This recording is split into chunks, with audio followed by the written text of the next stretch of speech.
Hi, welcome back to another episode of You're in Charge, Now What? I'm your host, Glenn Pasch, and the goal of this channel is to help with those of you that are in charge of a business, a project, or even a division, build the skills necessary to lead high-performing teams and generate consistent results. Each week, we're going to focus on one topic. I'm going to bring in a guest, or we'll chat just you and me. And as I said, the goal is to give you some tactical tips, tactical strategies that have helped me build my businesses and my guests as well, so that you can apply them and generate consistent success. So please, if you're new to the channel, don't forget to subscribe, throw your comments in. Love to hear what you like or what you don't like, or maybe there's a new topic you want me to talk about. As always, I appreciate your attention. So without further ado, let's bring in today's guest, Joey Little. I've known Joey from the marketing world here in the automotive space for years. I have a lot of respect for him. I've been on his shows at NADA. We've always had great conversations. So again, Joey, thanks so much for being here and being part of the show. Yeah. How can you turn this down? Conversation with Glenn. How can, I'm usually kind of skittish on conversations. I'm a bit of an introvert, according to my Myers-Briggs. Right. But I put on a good face as an extrovert. So it does terrify me, but being very comfortable with people that you've known for a long time, you have respect for, I think that comfort level extremely goes higher. And so thank you. So take a couple seconds, explain to the audience who you are, a little bit about yourself, and then we'll jump in. So my professional background actually was 10 years in broadcasting.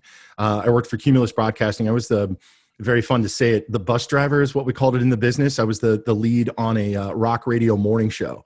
I played a character. My job was to be, this is in that whole Howard Stern, everybody needed to be a shock jock. Every radio station wanted a shock jock to, say the crazy stuff. And so for 10 years, I lived as Joey Bags on the airwaves in Northeast Kansas, covering Kansas City, Topeka, Lawrence, Manhattan, Emporia. It sounds very bland being from the East Coast, but it's pretty nice country out here. University of Kansas, Kansas State University in that mix. But I also was the image director for Cumulus Broadcasting on the rock station, which meant that, and I can get into that a little bit more, is where it kind of got to me where I am today. The image director was basically the main job. If you've ever listened to radio, celestial radio, is in between the songs. You hear the 103.5, ba, ba, ba, ba. Right. That's considered imaging and broadcasting. Well, imaging to me started going much further than that, because I then started redoing our websites. We were in a cluster of 6 stations, not just the rock station, but adult, contemporary, oldies. It also meant MySpace was kind of blowing up at the time. Twitter was there.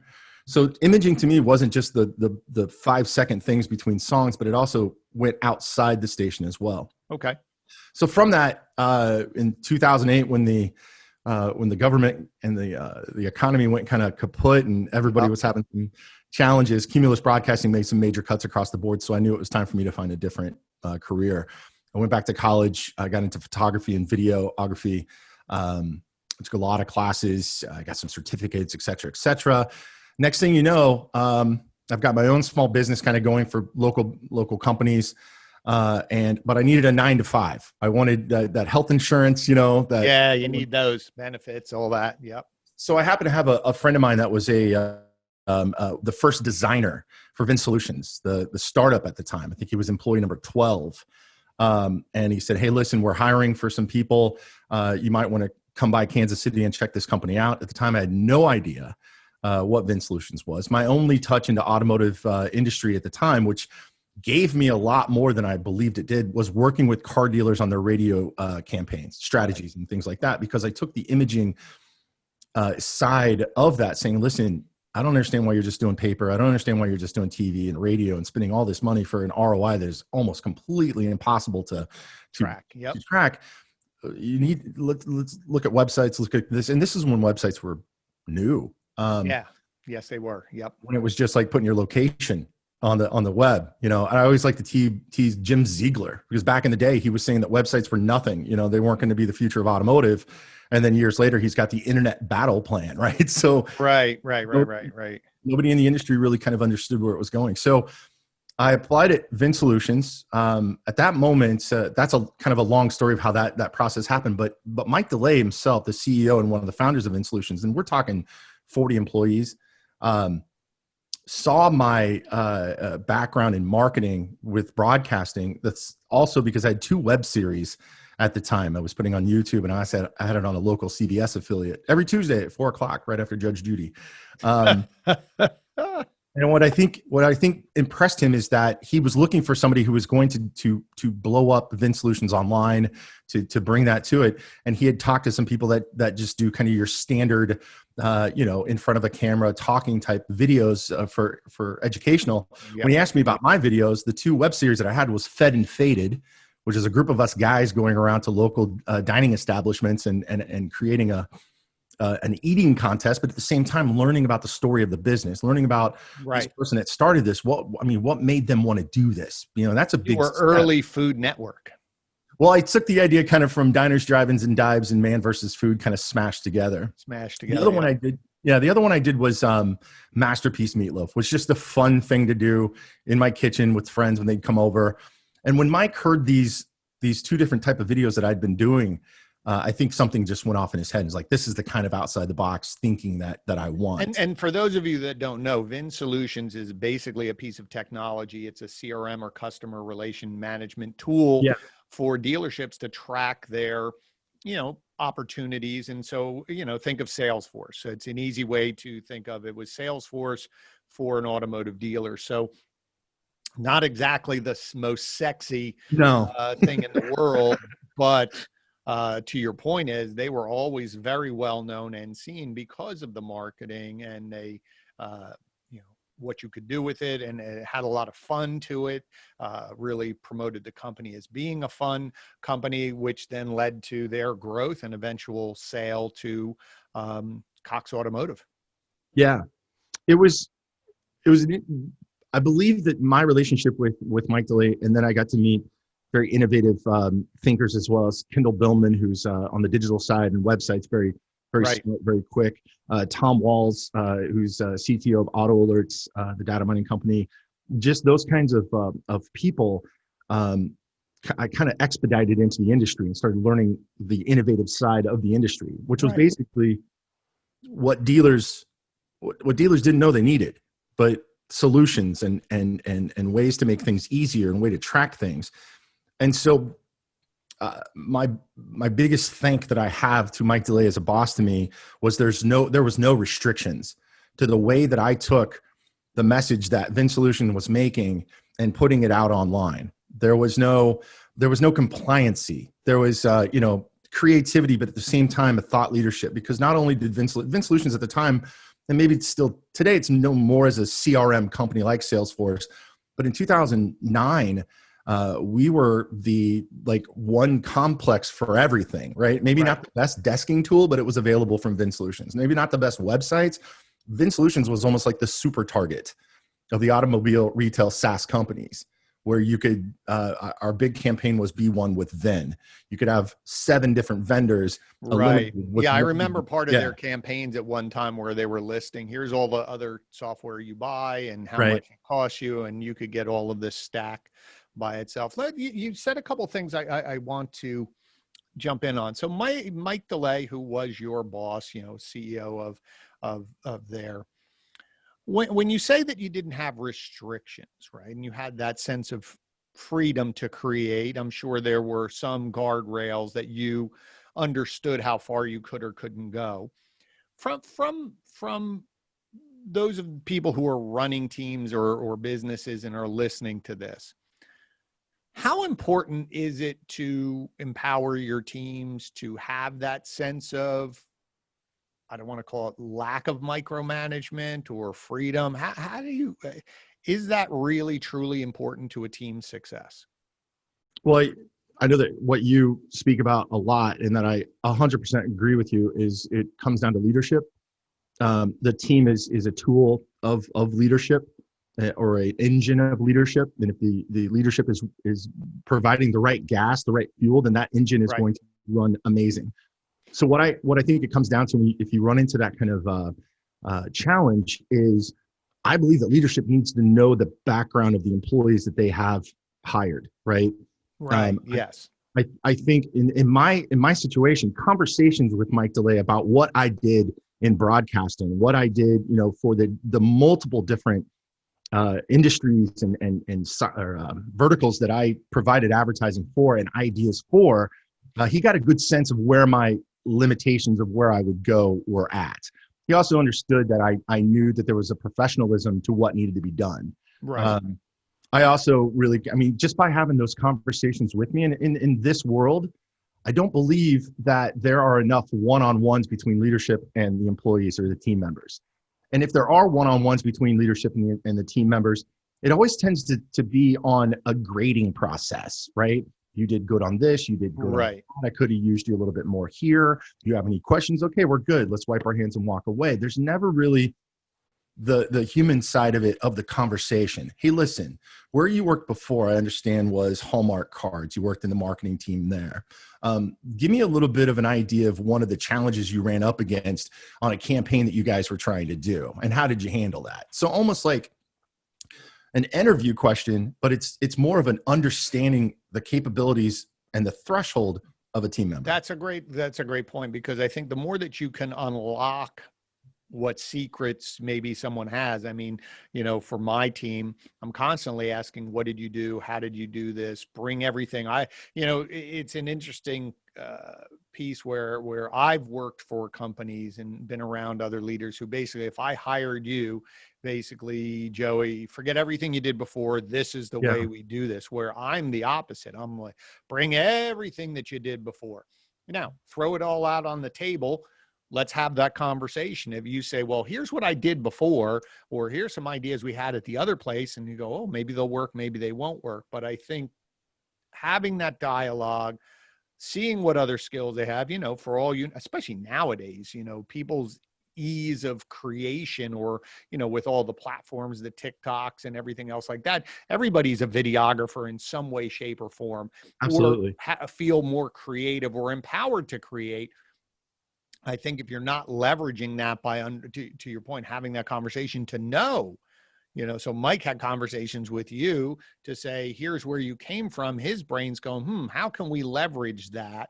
Can we leverage that? Can we use this? I think that's a really important skill as a leader to have, but for your team, I think one, it allows creativity. Two, it allows your projects to have, more depth, because I'm the first one that tells my team, the reason why you guys are here, or you're far more skilled than I am in that. I have other skills, and that's my job. Your Right. job is to do all this, and let's mush it all together with an end goal of let's provide the best services, product, whatever you want to say, for our consumers. So I agree. I think that's really important. And to your point is, I don't think there's enough time taken. It's more, where are we Yeah, at? What did you do? Fit my mold versus could we break the mold? a leader, I believe a leader should never provide the saw. They should absolutely provide the sharpener, 100%. That's great. And the better sharpener that you can provide, the better tools that you can help keep that saw sharpened, and the motivation behind wanting them to have the passion. That's a very key point. I think it is in leading teams, is to find the passion of your team members. And if you could find that passion, which is the fuel for happiness, then you are going to go exponentially further than what you ever thought. An unpassionate team is a dead, going through the motions team. Yep. And I've seen those teams. Oh, I Yeah, have too. all And the I, and time. to your point is, I there's still, I have friends that I've used to work for me, under me on my team from years ago. We're still friends. We connect on Facebook and we go back and forth. And they always said, one of them said a very interesting thing. They said, I've learned from you. And now when they're running their own teams and or businesses, and they said, I always remember that you never told me what to do. You just asked a lot of questions. And somehow I figured it out. And I said, well, that's really, to your point of sharpening, is my job is to teach you how to think, Yeah. that you don't need me. If basically all I do is tell everybody what to do, because that makes me feel good as a leader, well, then now I have a dependent team. That means the minute I'm not here, nobody does anything, or they just Right. go, I didn't do anything, versus ask questions, lead them there, unlock the thinking. Then they get excited that they figured it out. They get excited that, wow, I'm having conversations, I'm being successful, versus I can't go up to Joey, because if I go to Joey and raise my hand and say, I don't know, Joey's going to yell at me or whatever. Okay, I'll just sit here. And like you said, now we have a bunch of zombies walking around, or just going through the motions, checking the box. Can't wait to get out at 5 o'clock. Can't wait to, Right. like, nope, I'm done for the day. That's not a great environment for any business. I found a great tool to kind of keep your own saw sharpened when it comes to leadership and leading a team. And I'm not a sole believer of Myers-Briggs. I brought it up to you Right. before we started recording. Yep. But I believe it's like the astrology of psychology. I have a marketing team all take that kind of simple. I think it's at 16personalities.com. Right. You get an idea of where they kind of sit. You know, I could see that certain team members tend to have, because of their results, a higher emotional, or they feel like they're being pushed down in other situations that other people wouldn't feel that way. So having that understanding too, and doing your own kind of research on the personalities or the type of person that is on your team is huge. And I learned that from my own experiences as a manager, you know, that I had to step in the world. I like to use this. It's called the Taylor Swift analogy. Okay. Taylor Swift, if you know anything about Taylor Swift, and here's two grown middle-aged men talking about Taylor Swift. Okay. But Taylor Swift, I think she dated 10 guys within a long period of time. And she wrote songs, about 8 of them, after the breakup, about how much of a jerk they were and how much of a POS and all this kind of, you know, and I always thought maybe her 9th song should be called, Hey, what if it's me? Right. And so I thought the same thing as a manager, is like, if I'm having any kind of pushback with certain employees or team members, I got to take the Taylor Swift analogy in first. I need to take 100% responsibility for this first, and then move towards the responsibility going to the other side. And I think that knowing knowing your own personality can really be a great tool in that.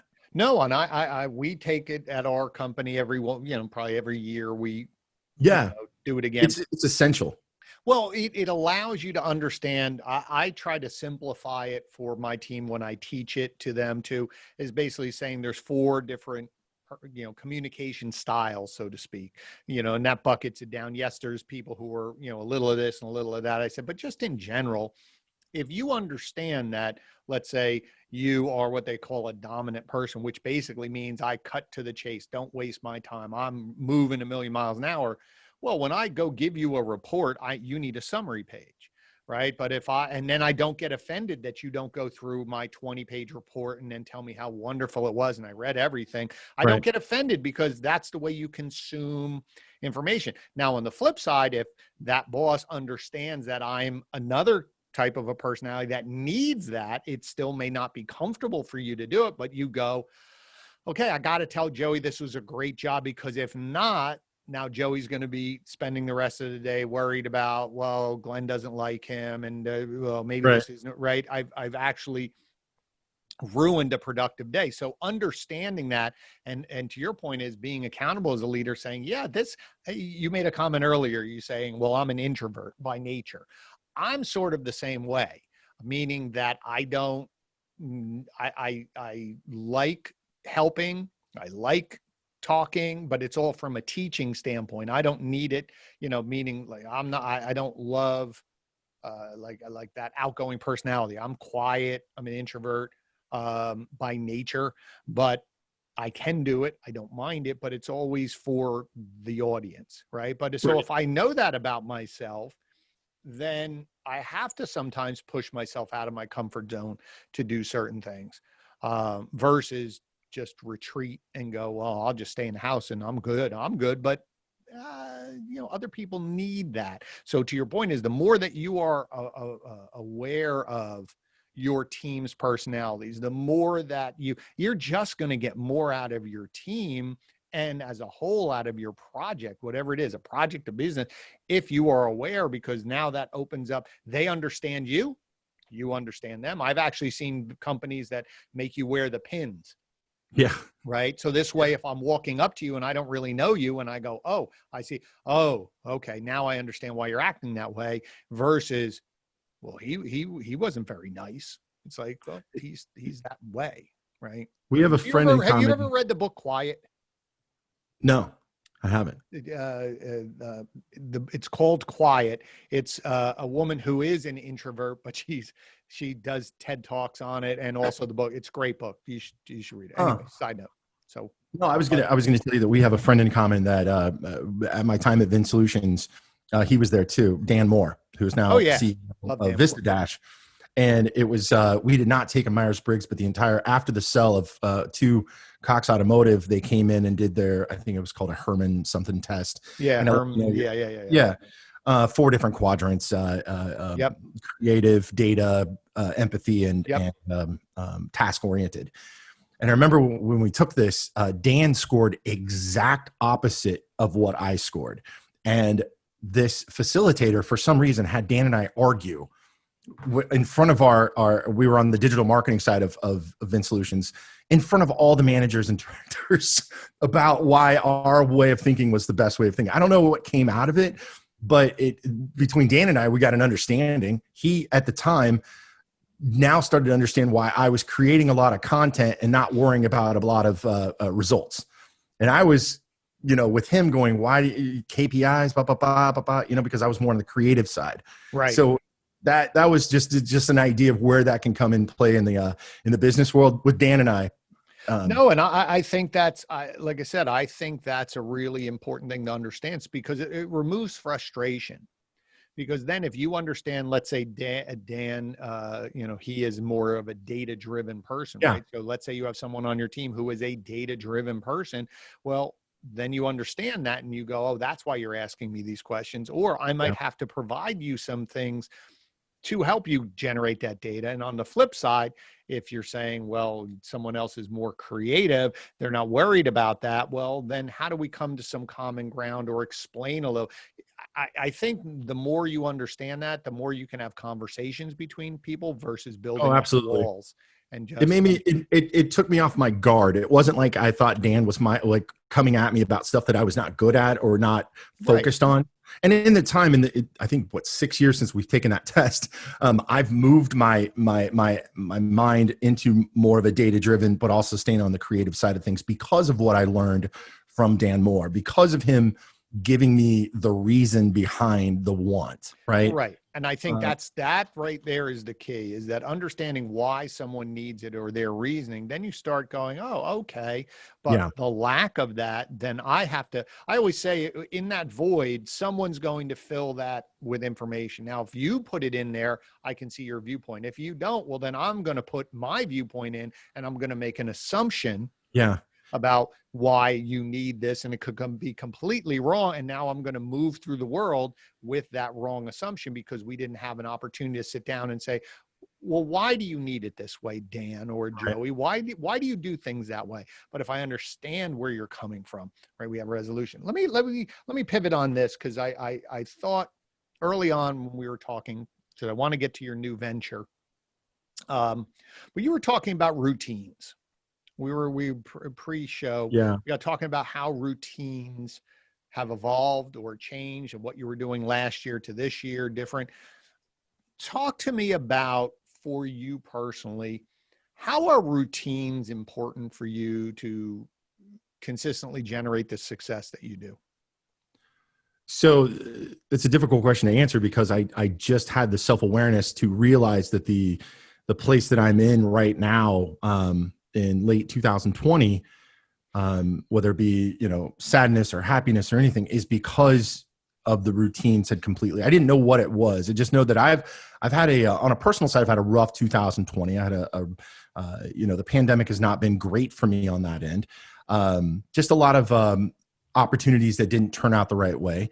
Right. And I couldn't understand why I couldn't get over it. I couldn't understand why I couldn't move past it. I could be completely,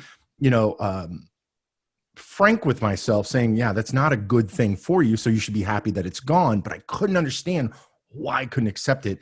And then within, I think, a month ago, I realized it was routine. It was just routine. They always say, like, in a relationship style, if you're with somebody for a while and you realize it's not a good relationship and you get out of it, and then you have this overwhelming missing of that person afterwards, but in your head, you can still tell yourself that was not a good person that I needed to have in my life. I think what people say is like, oh, you're in love with the essence of who that person was. And I don't think that's true. I think you're in love with the routine of who that person was. You know, the routine of having somebody sleeping in the same bed with you. The routine of routines give you create some a safety blanket. It may not be great for right. you, but you know what to expect. And I think That's what they say about prisoners. Figured out how to, you figured out how to deal with it. And I think that's I like that because, well, Yeah. you like the routine of it all. They say that about prisoners that are in administrative segregation or in the hole, locked down 23 hours a day, is for them to keep them, and watching a documentary about it, the way that they say that they keep their sanity is by creating a routine. This guy would clean his cell every morning at a certain time and every evening at a certain time. And he would do this at a certain time. And then all of a sudden, if it gets all yanked away from you, it's not like your life is completely crashed. It's just that routine, the unfamiliarity, the comfort that you're in that is gone. So right. When it comes to routine, for me, I guess the realization is they affect me more than I ever thought they did. Like in 2009, I live in a whole different place. I live in the same city. I live about 10 minutes north. I used to live downtown in Kansas City, Missouri. I now live just outside the north side of Kansas City, 10 minutes from downtown. I used to be in an apartment, or what they, a downtown luxury apartment. And now I'm in a 4-bedroom house. That's just a routine that's different. Even going into the downtown office when I was working for Auto Alert, and then working from home, all of a sudden that routine completely changes. And I think that it does affect you. And I don't think at first you really have a choice on how it affects you, because at first I was like, oh, wow, I'm going to be at home working all the time. I got my own fridge here. I can, this and that. But then over time you realize, okay, I'm not seeing my team members. I'm not interacting. Right. I don't have, and it just, so. Well, it's funny you say that, because when we first went to remote, and I did an episode early on about remote working, I did a presentation to our team and to help prepare them for that, saying you need to create a routine at home. If you just say, oh, I'm going to be working at home and it's going to be great, that will wear off quickly. So I was saying to them, find a space. If you have a separate room, great, that's your office. If not, a desk. Like, that's where I go to work. Right. And I go to work, and I said, try to mimic your schedule that you had at the office. So if you got into office at 7:30, well, then work at home should be 7:30. And, if it's at 9 to 5, and have lunch, and schedule lunch every day at 12:30, I have lunch. And I even recommended to them, to your point about not seeing their coworkers, I said, well, you guys used to always have lunch together. Well, maybe do a Zoom lunch or something along those lines. Because if you don't have that ritual, you're not going to have an anchor. And then there's too many other things going on.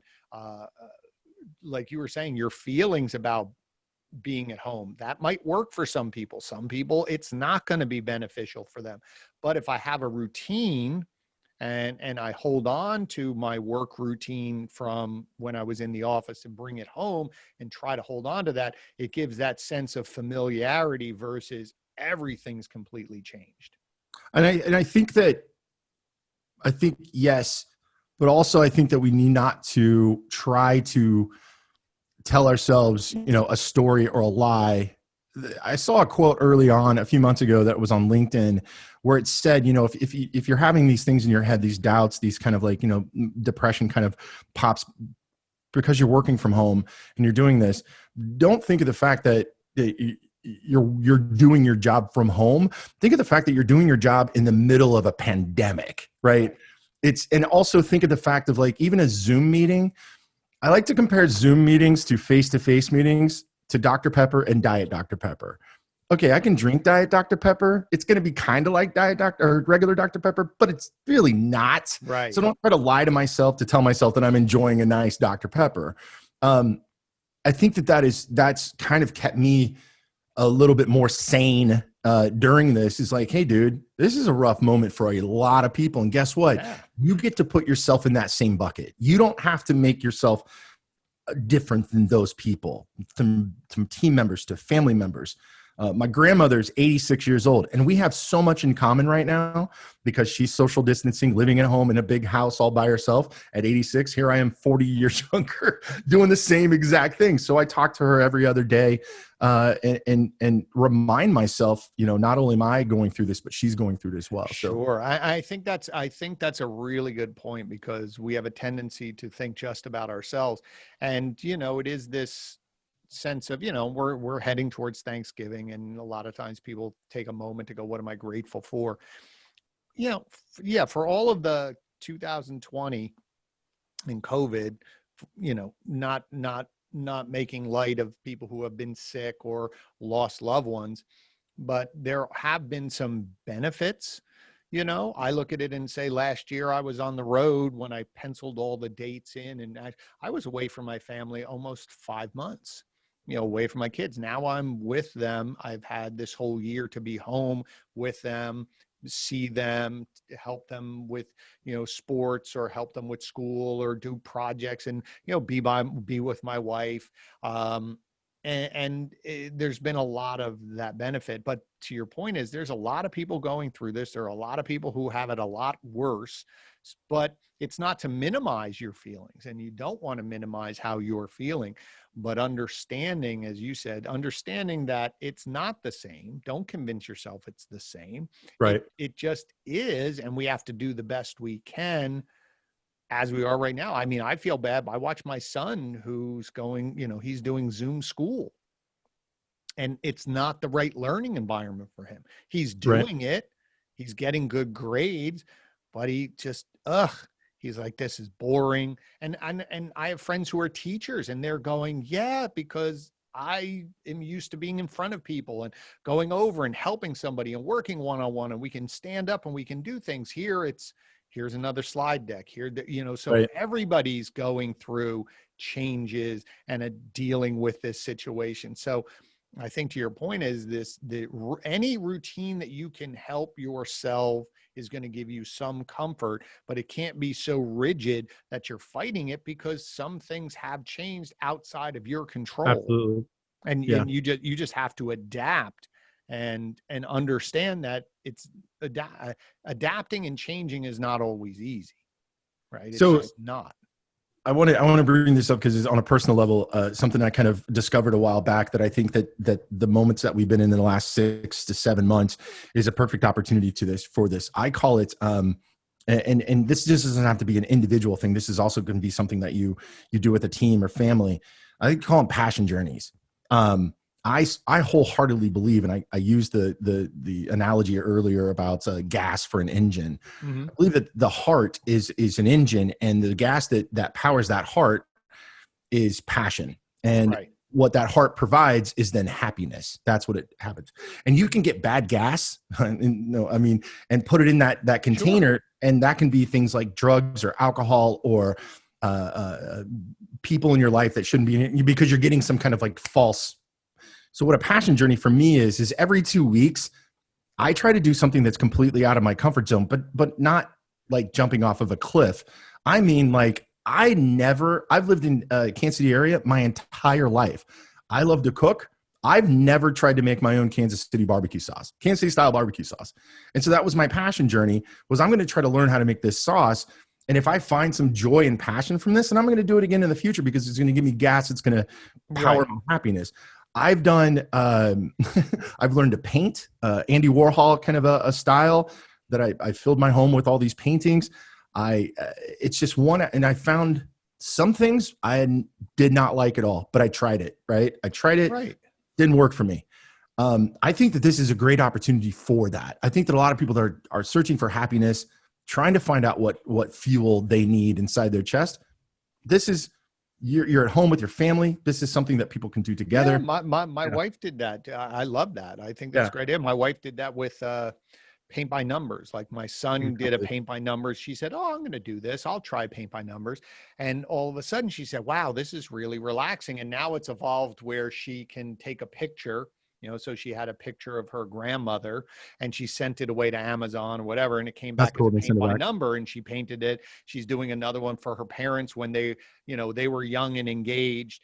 So they had a black and white photo, and now she did a paint by number of that. That's going to be their Christmas. But I love that of trying something new, breaking the monotony, because again, if again, depending on where you are, I mean, there have been days where I'm at home and I'm working and I'll realize I didn't leave the house today. Yeah. And that's not good outside. Or the only time I left was I went to walk the dog and came back home and then I worked. And, that's on the flip side. You can, with this, because you're remote and working from home, you can get to a point where you're not outside versus saying, I Yeah. have to get out or I have to try something else. And I love this passion thing because that's great. I It's so completely flipped off of what you're doing. It's still creative, but as you said, I mean, when I lived in New York City years and years and years ago, we had a couple guy friends. And what we would do is we'd always take a day, some just day. We said, we're going to act like tourists yeah. and we're going to go see. So we'd go to the museums or we'd do the things that you never did. You always said you were going to do. And you said, oh, you're going to live in New York City. You must go to museums all the time. And you're going, no, not really, because I'm working and living, versus saying to yourself, you know what? I've never done this. And so we would do that once a year. We'd Yeah. say, today we're acting like tourists and let's go see the Statue of Liberty. Let's go on the ferry that goes around Manhattan. Let's go do this. And it was so much fun. One, because you're also surrounded by other tourists who are so wide-eyed and like, oh Right. my God, look at this. But it was that real hard break of snapping you out of maybe a routine that is so locked in that, like to your point is, you've made barbecue sauce now, which Yeah. sounds awesome. Now I'm hungry now you're making me hungry This here. this week's passion journey was to learn. This is just strange. To learn more about the 80s and 90s of pro skateboarding. So, I mean, I've never ever thought of that before. So I've been watching documentaries, a few of them, Tony Hawk. I forget the two brothers from Australia I watched yesterday, learning what trucks are, what the different Paul Peralta, the Lords of Dogtown. Never really knew any of that stuff before. I will tell you, 2 weeks from now, I'm a little nervous because I'm looking into learning how to sew. I'm a grown, middle-aged. I've never You have to sewed. learn how to sew, because if you're by yourself and a button comes off, Yeah. you have to have certain life But skills. I'm not just talking about putting buttons on. I'm like making a pair of shorts, like buying how my grandmother, my mom used to do it. You know what I mean? I can't wait to see this. I'm going to give it a shot. If I don't know how to do it, I mean, I've done anything to find passion, from building a Japanese soaking tub here at my house. I know how to make French bread now. I know the difference between French bread and Italian bread now. Like, this is stuff I've never known. And you could see me getting worked up about it because it brings passion. Yeah, to me but that's just adding more. I think what is important about this is that it uses a different side of your brain. It excites, it builds, like you said, it's that fuel, it's that passion. Even if you did it and you didn't like it, at least you did it.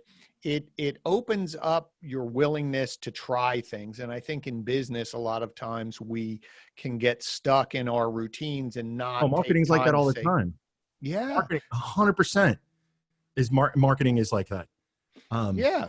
I like It's not, the it's segue. I love your creativity. segue. It's not something that's, it's not a factory mentality. So to your point is, if you're willing as a person to try new things, my son did that over the summer. He wanted to cook, and it was during COVID, but we had through a friend, there was a person who, she was a chef.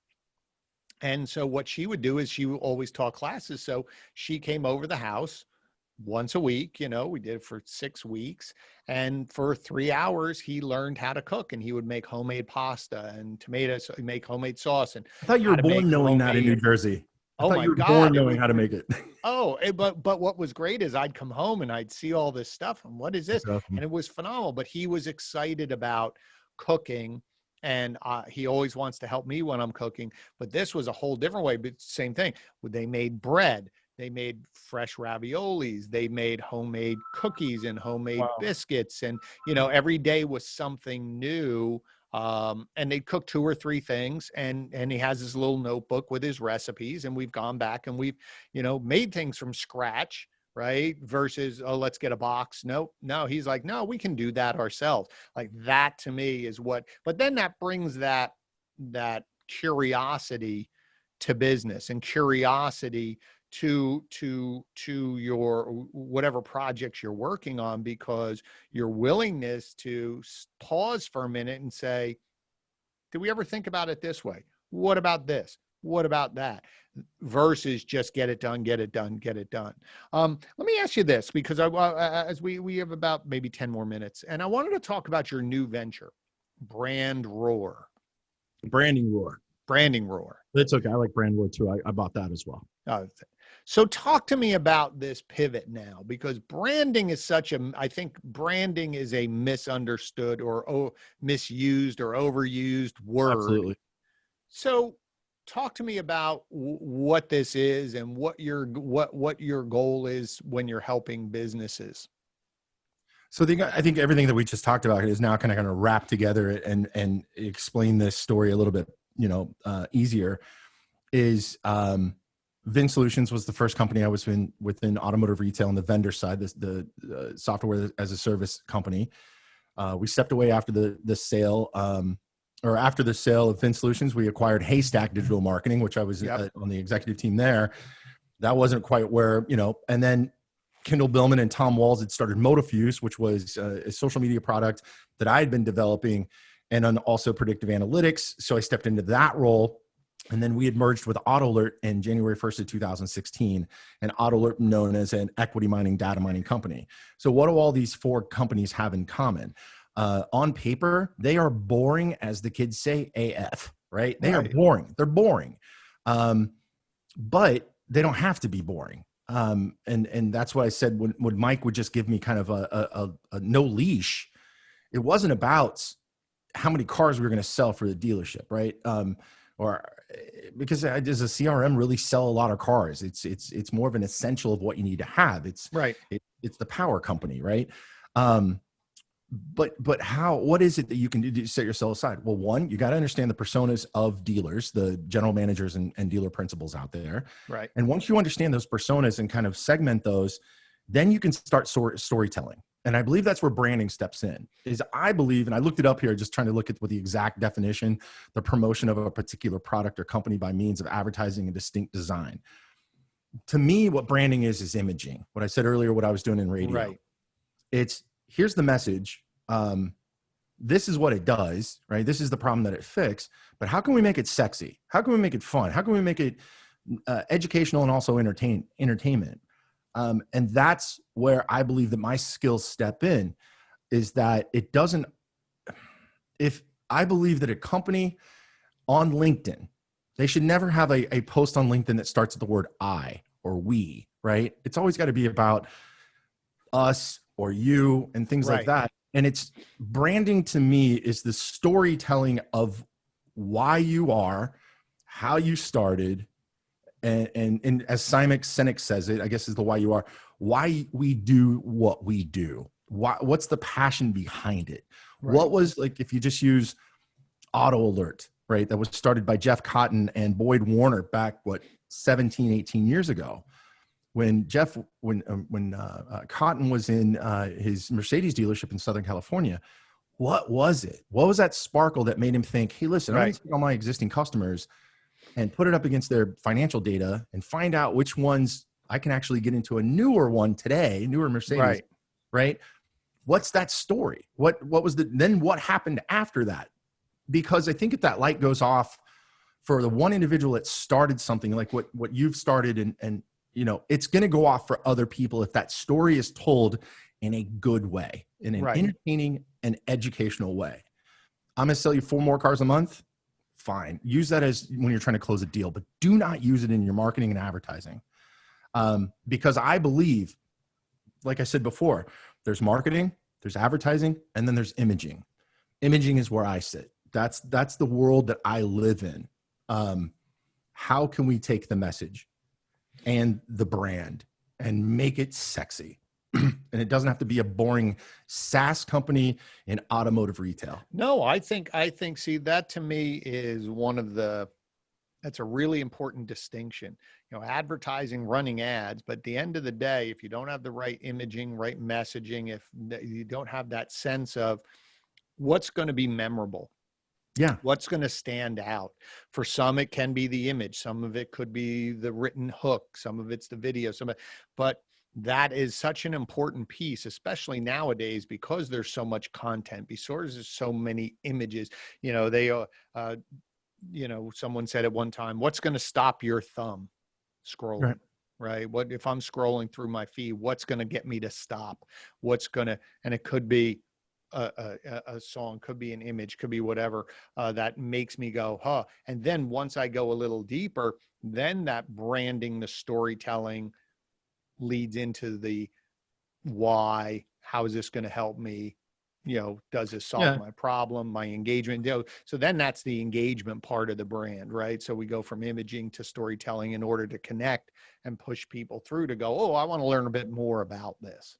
And I think the most important part of that is when you're going to storytell and you're going to do this about what your company stands for. I mean, you could talk mission, vision, values all day long, right?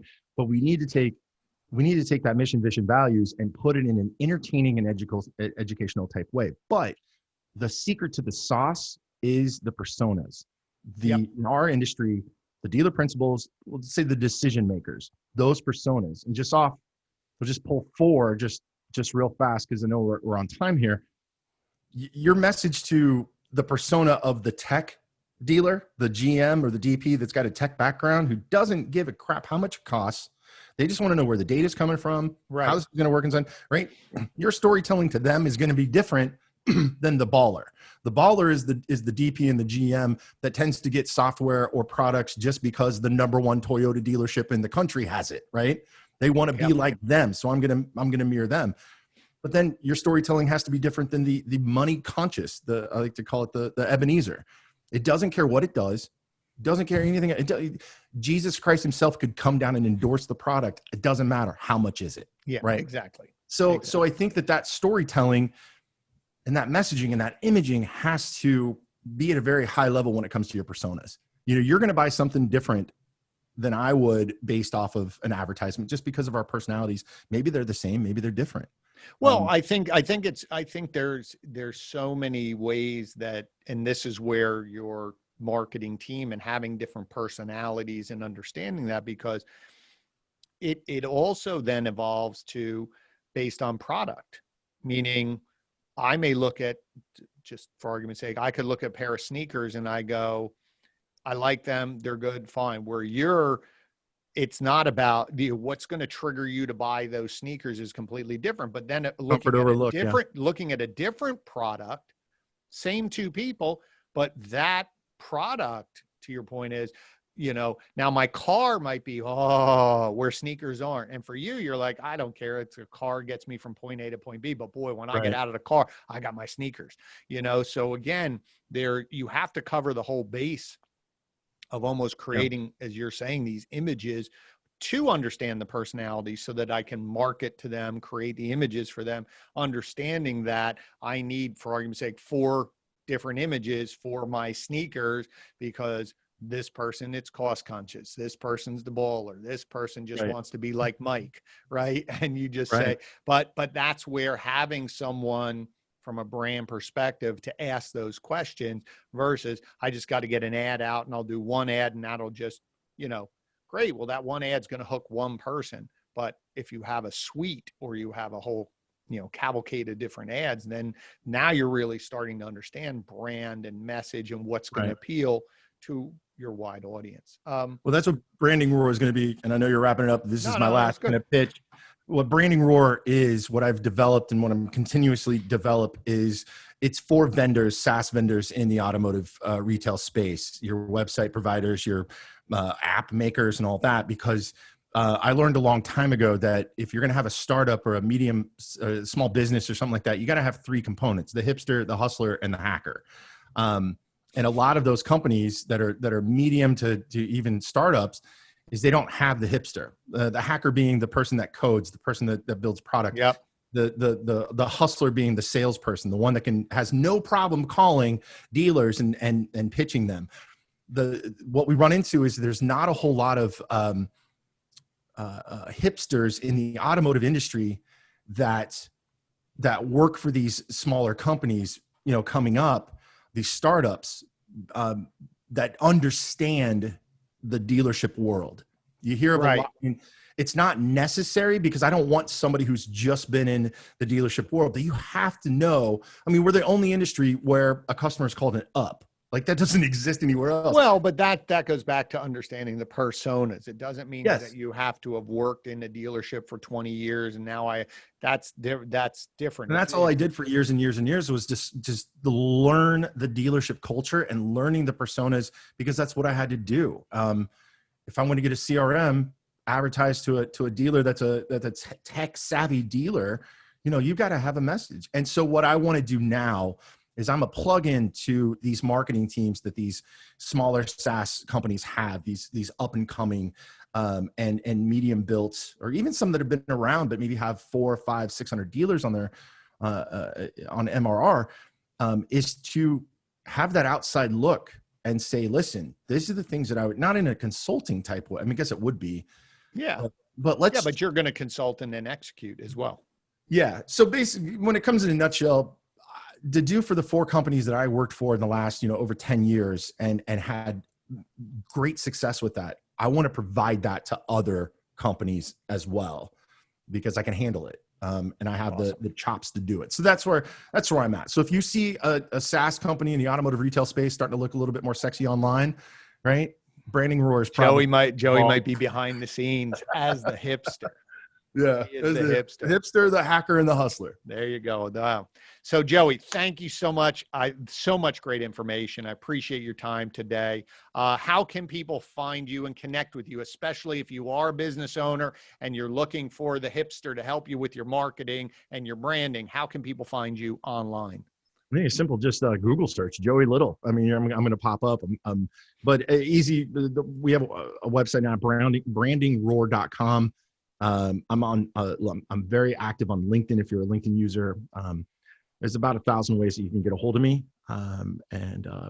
Facebook, Twitter, not really Pinterest, unless I start sewing here real soon. I might start. You never know. And I'll put your contact information in the show notes as well. So, awesome, Joey. Thank you so much. So for all of you folks who have been here, again, great content. I hope you please share this out. There's a lot of people that could benefit from this. And that is the goal of this channel, is to help people get a little bit better all the time. So again, if you haven't subscribed, please do so. Please share your comments, share it with your friends. And as I say at the end of every episode, you're in charge. But now Joey's giving you a few more tools to help you become more successful. Thanks so much. I appreciate your attention. Joey, talk to you soon. Hang loose, baby. All right, man.